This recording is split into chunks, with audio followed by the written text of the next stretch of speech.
Gaminam kabanosi dešreles namuose. Labai paprastai. Galite imti belę kokią mėsytę. Aš vištieną, o kitoje esu jautieną. Visokių prieskonių, vieną kiaušinį ir gerai išminkau. O formuoti tai neturiu konditerinio to maišelio, tai pasiemu visiškai paprastą maišelį, kuris turi kampą, įsidedu į uzboną ir susidedu mėsytę.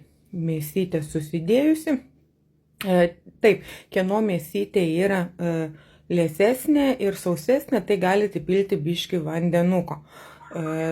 Nukerpu galiuką ir formuoju dešreles.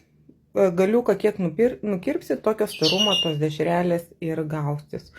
Dešrytės dedu į orkaitę 3-4 valandom 60-70 laipsnių temperatūroje su vėjeliu. Išdžiovinu.